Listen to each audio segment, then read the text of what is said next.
Hello beautiful people, my name is Vendi and today I'm going to bring you a video that I've been thinking about for a while now, and I think it's time that I get it to you guys. The reason my hair is an absolute wet mess and my face is still bare is because every time I've tried to film this video previously, when I'd go to, get myself a little dolled up so that you have something kind of nice to look at, I've overthought and rethought about how to present this video, and I think that there's no real good way to do it, so I'm just gonna get it out there. These are a couple of the books that I've read or finished reading in the past month, and this one, absolute closest to me, was the first, and it's the book that I'm going to review for you guys today. It's called The Mists of Avalon. It's by Marion Zimmer Bradley, and it is a really beloved fantasy novel from the 90s, and I'm going to review it for you today. And then we're going to talk about Marion Zimmer Bradley. I thought The Mists of Avalon was mediocre at best. I was told before reading it that it was going to be an epic masterpiece of feminist fantasy, and it was none of that. Feminism is not constant girl hate and women being continually disempowered by men who somehow manage to get the upper hand on them, nor is it barraging women constantly with complaints about how they look, how they act, etc. So epic feminist masterpiece, the fantasy can go. If by epic you mean it's far longer than it has to be, sure. There was a lot of repetition for the first maybe 600 pages. Storyline was interesting enough to keep me reading, so I will give it that. But that's only because I'm absolute trash for anything that has to do with Arthurian legend, and I was hoping really hard that the book would get better, and then it continually disappointed me. I probably should have DNF'd it around the halfway mark. There's a character in here, his name is Kevin, he's a harper, and every time that Marion Zimmer Bradley sort of wrote herself into a corner, it seemed that Kevin would appear and he would play his harp, and every single time he played his harp, there'd be like a paragraph description of how everyone was listening, including the servants, and then somebody would remark when he was done, "Wow, Kevin, what a kingly gift you've given me." It's like, we get it, he's really good at the harp. Can we please maybe get a female character that's half as good as him at anything that she does, besides, being hyper pious, hating on other women, and then ruining everything? Please, can we have a female character with a semblance of agency? No? We're just gonna get more of Kevin harping? Fine. So masterpiece, I wouldn't say so. And epic, definitely not. It was fairly boring as far as Arthurian retellings go. The action scenes weren't anything to write home about. We really heard about the action secondhand. The world building wasn't very strong, and there were constant inconsistencies both in basically everyone's characterization and the plot itself. So basically, I think The Mists of Avalon could have done with a lot of developmental editing and then later line and copy editing. That's not to say it was a terrible book, and were circumstances different, I might even give it maybe 2.5 stars. It was very down the middle for me. And then, so I bought this book at a secondhand bookstore years ago, and then I just never picked it up because it's really big, and I wanted to read Game of Thrones first, and then I sort of forgot about it for a while. And then this year I decided that I was going to read all of my physical TBR. So I thought, go big or go home, better start somewhere and might as well start with this, right? So I did, and by the time I was finished reading, I went to Goodreads to write my review because, as you may have surmised from my current verbal review to you guys, I wasn't very impressed. And I found out some stuff about the author that whenever I think about it, the idea of it shocks me so much so that I have difficulty speaking about it. But I think it needs to be said, and I want to open this discussion with you guys. Big trigger warning for anyone who could potentially be hurt by this.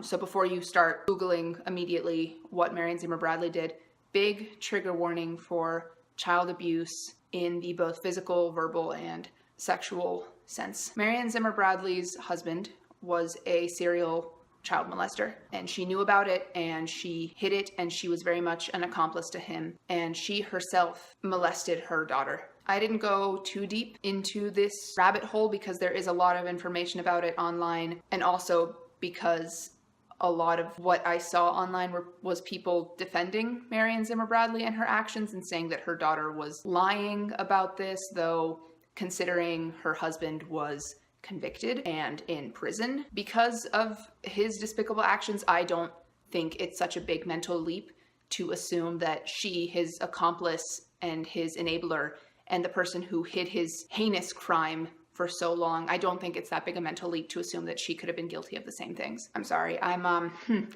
Violence against children disgusts me. I think anyone who attacks the innocence of a child is the worst possible type of human being. And the reason I'm not being so eloquent right now is because I find it difficult to think about this sort of thing for too long without just being filled with an absolute boiling rage. So I bought this book secondhand, so the author didn't get any financial compensation for it, and I bought it before this news came out. But it still upsets me that I bought it.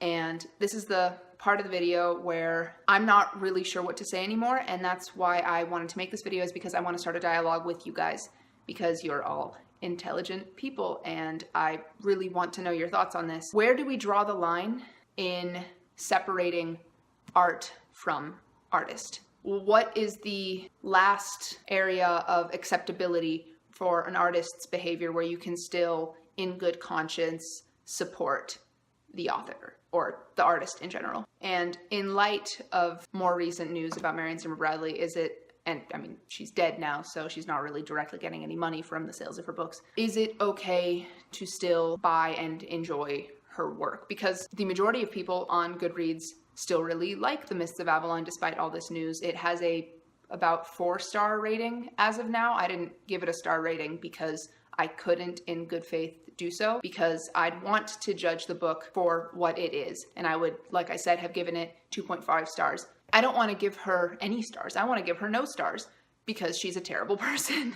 God, and there's things in this book, like thinly veiled, almost endorsements of pedophilia in this book. And at first, while reading, I was like, oh, I mean, kind of squeaks me out that you're talking about young girls and occasionally young boys like this. But I guess it was the time period that you're trying to portray accurately in light of the child molestation thing. I'm not so sure that that's what that is anymore. I'm sorry, I'm really upset. I hope you can tell that I'm upset, and I think that I have reason to be upset. In our art, where do we draw the line as to what is acceptable, and should we draw a line as to what is acceptable in art? That's question number 1. Question number 2 is, where do we draw the line of what is acceptable as far as an artist, and when do we withdraw our support, whether that's financial or emotional or whatever, to that artist? Please let me know in the comments below. I would love to have a conversation with you guys. Hopefully I can be a little less emotional for that. Thank you so much for watching. I hope I haven't ruined your mood and that you're still having a nice day. If you like this video, please leave it a thumbs up. And if you didn't, I completely understand. You can leave it a thumbs down. It's heavy.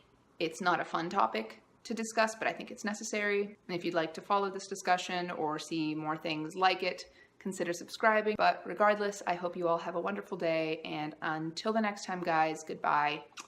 See ya.